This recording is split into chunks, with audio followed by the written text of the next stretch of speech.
Bonjour. Aujourd'hui, bien évidemment, réagir à l'annonce que le ministre des Transports vient de faire ce matin, à savoir qu'il allait déposer enfin les documents, après 8 mois d'acharnement, déposer les documents qu'on lui demande ce matin. Ma première réaction, c'est pour dire heureux, mais prudent. J'ai trop d'expérience en politique pour ne pas savoir que le diable se cache dans les détails. Et ce qu'on a demandé au ministre, c'est l'ensemble des rapports de la Direction de la vérification interne et d'évaluation des programmes, ainsi que ses unités régionales, de même que les bordereaux de transmission. Parce que le but de l'exercice, c'est de savoir qui savait quoi depuis quand. Et pour avoir des réponses à ces questions-là, on a besoin de l'ensemble de ces documents-là. Et l'ensemble de ces documents-là ne seront pas déposés ce matin. Ce que je voulais faire, c'est le parallèle avec la période où j'ai vécu, les 18 mois où j'ai vécu au ministère des Transports, où on avait une culture d'intimidation et de silence à l'interne.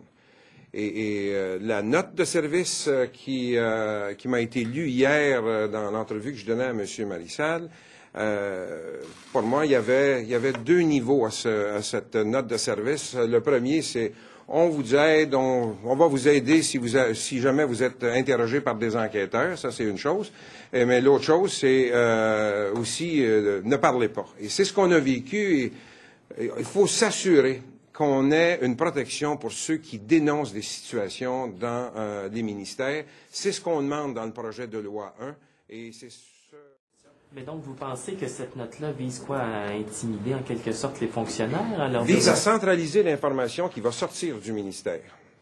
Et ça, c'est connu, je l'ai vécu quand j'étais là-bas. Si tu ne poses pas la bonne question au ministère, c'est que tu n'auras pas la réponse. Alors que ce qu'on veut, le projet de loi 1 nous parle de transparence. Alors, hurrah pour la transparence, encore faut-il que tous les acteurs le fassent. Comment se fait-il que mon collègue est obligé de demander des rapports pendant 8 mois et que finalement, c'est en faisant un point de presse ou en posant une question en chambre qu'on est capable de les avoir? Alors, cette culture de la transparence.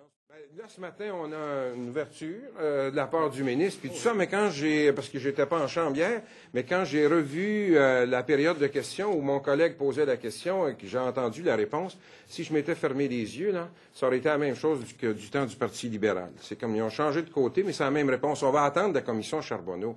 Ben, nous, on n'est plus dans un mode d'attente. On est dans un mode de vouloir connaître. On a une conjoncture très particulière actuellement, bien sûr, avec ce qu'on entend à la commission Charbonneau, mais tous les problèmes n'ont pas été réglés. Et là, ce qu'on veut, c'est faire la lumière. Et là, au moins, on a les documents. Sur cette consigne-là. Bon, comme le disait Jacques, on a fait un pas dans la bonne direction ce matin. Et je tiens à le réitérer parce que, bon, quand le gouvernement fait des mauvais coups, on est les premiers sur la barricade à les dénoncer. Donc, il faut avoir cette rigueur-là aussi quand ils font des bons coups. Ceci étant dit, je vous donne un exemple. Les documents qui seront transmis par le ministre ne représentent pas l'ensemble des documents qu'on a demandés. Et il y a d'autres documents qu'on a demandés qui sont extrêmement importants, à savoir les bordereaux de transmission. Parce que les bordereaux de transmission nous permettent de savoir qui a eu accès effectivement à ces documents-là.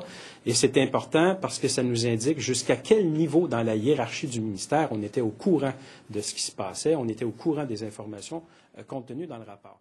Donc, écoutez, il va très certainement devoir répondre à des questions là-dessus.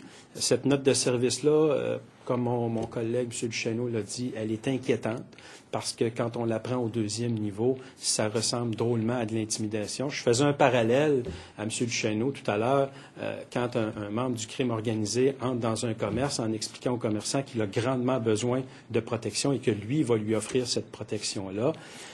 Sur le libellé, ça peut sembler très gentil, mais quand on comprend le deuxième niveau, on comprend très bien ce que ça veut dire. Donc, je pense que oui, le ministre va devoir s'expliquer là-dessus.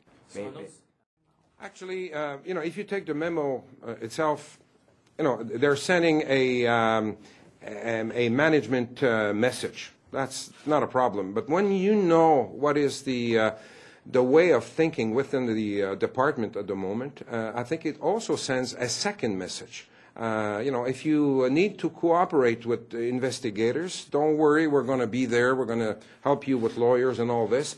But at the same time, because I've seen it, during the 18-month period when I was there, that, we don't like information coming out of the department. So that's, to me, the worrying part of the message. In what way?